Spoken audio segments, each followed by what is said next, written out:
नमस्कार. आज आपण मोठे गावामधील सुप्रसिद्ध उगवते तारे म्हणजेच आपण सूरज चव्हाण यांना आज भेटण्यासाठी त्यांच्या गावी त्यांच्या घरी आलेलो आहेत. आणि आज आपण त्यांची बिग बॉक्समध्ये मोठमोठे त्यांनी पराक्रम केले. त्यांनी एक नंबर त्यांनी गाजवला. त्या बिग बॉक्समध्ये त्यांना किती अनुभव आले, त्यांचे काय आठवणी आहेत बिग बॉसच्या. आणि बारामतीमध्ये त्यांनी येऊन त्यांनी बारामतीचं नाव एवढा झोकात एकदा जल्लोषात पुढं आणलेलं आहे. तर त्यांची आपण आज मुलाखत घेत आहे, त्यांची प्रतिकार घेत आहे. नमस्कार सर. नमस्कार दादा. नमस्कार. नमस्कार. आपण बिग बॉसमध्ये गेला होता. हो गेलो. त्यातले काय अनुभव तुम्ही सांगू शकता? अनुभव असा आहे की माझ्या बिग बॉसच्या टीमने मला म्हणजे लय जीव लावलाय आणि आम्ही आत्ता बी सोबत आहे. कॉल करतो, बोलतो अख्ख्यांवर, खुशीत आहे. आणि एक म्हणजे असा अनुभव आहे की बिग बॉसच्या घरात मी मायक लायलेला माझा इसलून आणि तेव्हा काचेला मी धडकलेला. तेव्हा अनुभव लागलेला, डोळ्याला भवायला लागलेलं. दाखवू शकता तुम्ही? नाही ती मिटली कधीच, आता किती दिवस झालं. भवायला लागलेलं आणि दालपाला लागलेला इथं. आणि डोक्याला एक लागलेला माल बसलेला. तेव्हा अनुभव सांगितला तुम्हाला. त्यावेळेस तुम्हाला भेटायला कोणकोणते सेलिब्रिटी आले होते? बिग बॉसची अख्खीच माझी टीम आली ते मला भेटायला. आणि तुम्हाला आता नवीन पिक्चर जी मिळाला आहे, तर त्याच्याविषयी थोडं बोलू शकता का तुम्ही? माझा पिक्चर झापक झुपूक लोकलच मित्रांनो तुमच्या भेटीला येणार नाही. तुम्ही थिएटरमध्ये जा आणि बघायला इसलूच नका, कारण तुमच्या छोट्या भावाचा पिक्चर आहे झापक झुपूक आणि तुम्ही डोक्या उचलून घेणार, सुपर डुपर हिट करणार, मला माहिती आहे 100%. तर असा जे कॉमेडी जाधव साहेब आहेत, आपण त्याविषयी पण बोलणार आहेत. आणि उगवते तारे कैलासवासी लक्ष्मीकांत बेर्डे यांच्या तोडीस तोड देणारे हे एक व्यक्तिमत्व आहेत. आणि तुम्ही ह्यांचा पिक्चर जर बघितलात तर तेही सुपर डुपर होऊन जाणार आहे. आपण अजून एकदा त्यांना विचारूया. सर, तुम्ही गावात आल्यानंतर तुम्हाला गावातल्या लोकांच्या प्रतिक्रिया काय वाटल्या? गावातले अख्खेच माझे मित्र बोलले की सूरज तुला मोठा ढालाय, आमच्या बरं बोलतोय चालतोय, आम्हाला बरं वाटतंय, किती खुश आहे आम्ही, म्हणजे बोलून तू एवढा मोठा झालाय तरी तुझं पाय जमनी होत आहेत. आणि हाय तसं माझं खरं, मी साधा मुलगा आहे, गलिबीत निवड आलोय, मी तसंच वागतो.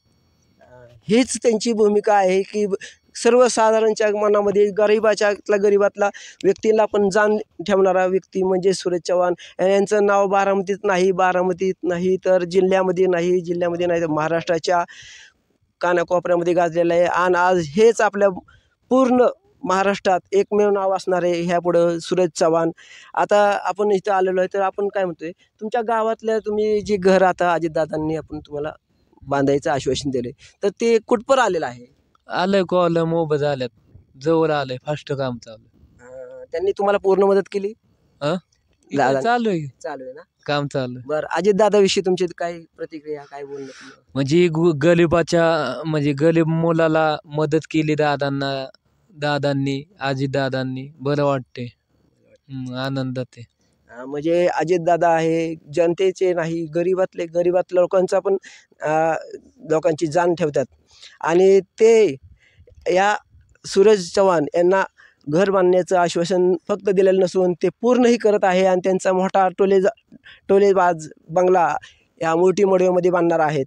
तर या बंगल्यामध्ये तुम्ही कधीपर्यंत तुम्ही जाऊ शकता? कधी तुमचं पूर्ण होईल? आता येत्या दिवाळीत त्यांचं म्हणणं आहे. आणि तुमची जी बाईक आहे, जी म्हणतो तुम्ही, जी तुम्हाला गिफ्ट दिलेली, त्या गाडीविषयी, या बाईकविषयी तुम्ही काय बोलू? कुठल्या? तुम्ही जे म्हणताय की मी व्हायरल झालो त्या गाडीमध्ये, बुलेट टाईप तुमची गाडी आहे ना, त्या संदर्भात काय बोलायचं? ती लक्ष्मी आहे माझी पहिली, तिनेच मला एवढं फेमस केलं. ती बी व्हायरल आहे, मी तर लय व्हायरल आहे तिच्यामुळे. लक्ष्मी म्हणजे ती लक्ष्मी आहे असं त्यांचं म्हणणं आहे. आणि तुम्हाला बिग बॉस मधून अजून एक गाडी मिळाली आहे? हा भेटलेले दुसरी लक्ष्मी तुमची? ती बी दुसरी माझी. अरे वा. तर बिग बॉस मधले त्यांचे काही फेमस डायलॉग आहेत, ती त्यांच्याकडून ऐकूया. जर तुमच्यातले बिग बॉस मधले 2-3 तुमचे फेमस डायलॉग की तुम्ही महाराष्ट्रभरात त्यामुळे प्रसिद्ध झाला, तर ते तुम्ही बोलू शकता? इसके वालके जल के बोक टिंगुल गोलीगत धोका लय बेकार बोक टिंगुल आणू का खाऊन गोलीगत तुला नाही असं नाही आम्हाला पाहिजे, आम्हाला ऍक्शन करूनच हवंय. थोडीशी कसं आहे नाही ना उभं राहून म्हणलं अहो तर काय झालंय माहितीये का आता हा. मी लय बिझी आणि कामात आहे सिटिंग मध्ये. हा समजून घे तुम्ही आता. बरं. काय अडचण नाही, ते बहुत जे बिजी असून त्यांचं असं म्हणणं आहे की सिटिंगचं काम लोकलच चालू होतंय. बरं मग तुम्हाला कोणाचा पिक्चर मिळाला? माझा स्वतःच मी हिरो आहे बिग बॉस मध्येच. आपलं आनंद ते काय केदार सरांनी बोललं ना ते पोरं काढतात की आता केदार सर झपक. म्हणजे केदार साहेबांचा रिलीज केलेला पिक्चर आहे का? नाही केदार सरांनीच माझ्यावर केलाय. मग त्याचे डायरेक्टर कोण आहेत? केदार सर. केदार सर. आणि ते तुम्हाला त्यांच्याविषयी 2 शब्द? केदार सर म्हणजे देवच आहेत, माझ्या वडिलासारखंच आहेत आणि त्यांनी माझ्यावर एवढा मोठा पिक्चर केलाय झापक झुपूक. त्याचा मी टॉपचा हिरो आहे. म्हणल्या पिक्चरचं सुपर डुपरच हिट आहे. 1 नंबर सुपर डुपर होण्याची गॅरंटी आहे आणि 100% सुपर होणार. आणि जर आता आम्ही बारामतीतून इथं आलेलो आहे तर आम्हाला काय म्हणायचं की तुमचं घर बघायला आम्हाला आवडेल. तुम्ही थोडं आले तर दाखवा, तुम्हाला वेळ मिळाला तर दाखवा. चालतंय सांगेन. अजून तुम्हाला काय शब्द बोलायचे? आता काय बोलत. बरं ओके चालतंय दादा. बरं हे होते सूरज चव्हाण उगवता तारा. लक्ष्मीकांत बेवड्यानंतर दुसरं नाव येईल महाराष्ट्रामध्ये तर ते येईल सूरज चव्हाण यांचं नाव येईल. त्याविषयी काका आपण इथं आलेलो आहे तर ह्यांच्याविषयी काय बोलणार तुम्ही आता? आता मी यांच्या गावी आलेलो आहे तरी त्या गरीबातला गरीब मुलगा देवळामध्ये काय असन ते निवत खाऊन वरच्या स्तरावर गेला. त्यासाठी त्याला माझ्या मनापासून धन्यवाद देतोय. काय आज माझ्या मुलासारखा तो असून एवढ्या स्तरावर गेला तरी त्याची जाणीव आहे. गरीब लोकांसंग तरी जाणीव आहे.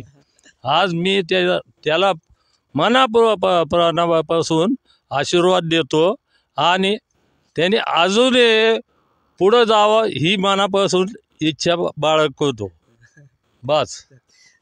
सर आमचा ARS न्यूज चॅनल आहे तर ह्या चॅनलविषयी तुम्ही बोलू शकता का? बाबा त्यांच्या चॅनलला तुम्ही लाईक करा, सपोर्ट करा आणि फॉलो नक्की करा मित्रांनो. धन्यवाद. जय हिंद जय महाराष्ट्र. तर हे होते सूरज चव्हाण उगवता तारा. आपण त्यांचं आता थोड्या वेळात घर आणि गावातलं एरिया बघणार आहोत. धन्यवाद.